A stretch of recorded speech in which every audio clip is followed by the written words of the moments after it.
Hi, everybody. It's so good to be back with you this week. We are going to talk a little bit more about Joseph again. Last week, we went through the story of Joseph. If you remember, he was the youngest of 7 brothers, and he was his father's favorite. His father made him a beautiful, colorful coat made out of just beautiful fabric. And his brothers were jealous, right? And they made a choice that was not a very nice one, not a very good choice, right? They sold him to Egyptians as a slave. And then, to make it worse, they went and told their dad that Joseph had died. So we're going to focus today on what happens at the end of that story. I'm going to read to you out of the Spark Bible. It's on page, 60. And it says, Joseph helps his family.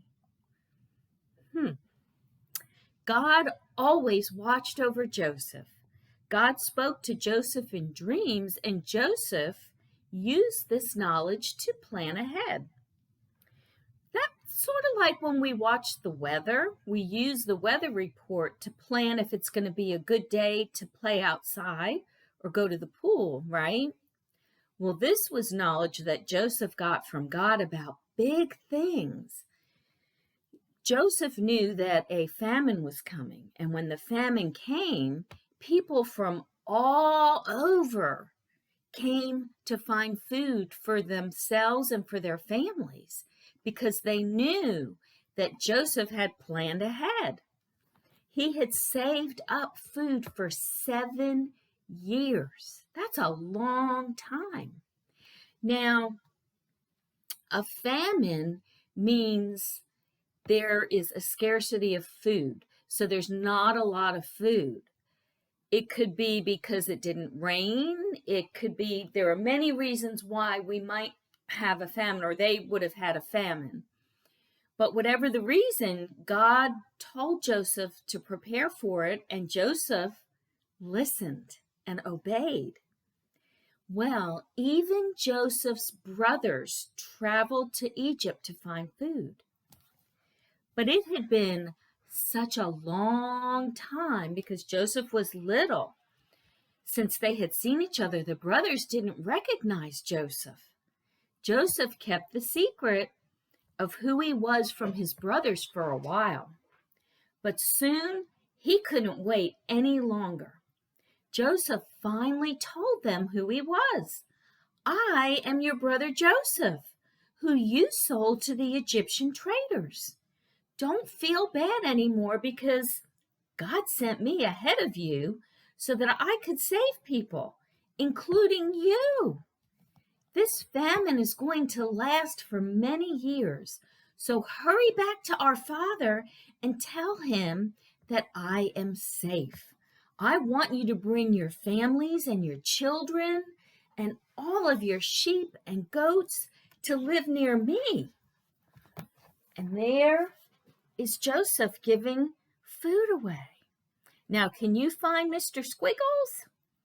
I see him. He is up here in the corner. Let's see what happens next. Once Joseph's brothers saw who he was, they hugged each other and they cried. They were happy tears. They jumped up and down with relief and joy. Joseph and his brothers talked and talked from the time the sun came up until the time the sun went down. So from the morning till the night, they talk. When the Pharaoh, who was the ruler or the king, heard that Joseph's brothers had come, guess what he did? He told Joseph, tell them to go get everyone in your whole family. I will give them the best land in Egypt to call their own. Wow!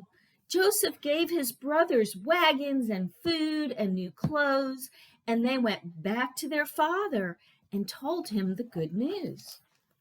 And there you see Joseph waving goodbye, he gave his brothers a wagon with lots of food. And who's on top of that wagon? Mr. Squiggles. Joseph is still alive.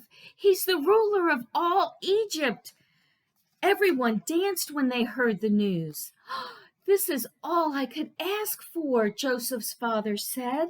Now I will see my son again. Let's get moving. Joseph's family all moved to Egypt, but the brothers were worried. What if Joseph is still angry with us? We were not very nice to him. We were so awful to him. What can we do? Well, the brothers went to Joseph and said, Here we are.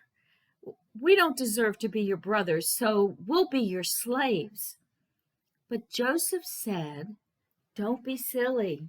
I am your brother no matter what. Even though you planned for something bad to happen to me, God turned it into something good. And there they are hugging on this page and talking some more on this page. And you see who's down here? Squiggles. And there is Joseph and his father. Look how happy. His father was so happy. Now I want to ask you a question. How would you have felt if you were Joseph and that happened to you? It would be hard to forgive, wouldn't it? But Joseph had help. He prayed about it to God. And I'm going to show you the little experiment. We're going to pretend, you can see this glass of water, right? We're going to pretend that the pepper is all the sadness on Joseph's heart. Okay? He was so sad, and I'm sure he was angry too. And we're just going to shake this pepper all over. A lot of hurt feelings and sad feelings. And then Joseph prayed about it. And then he forgave his brothers. And look what happened. Can you see? Look what happened. The pepper all went away.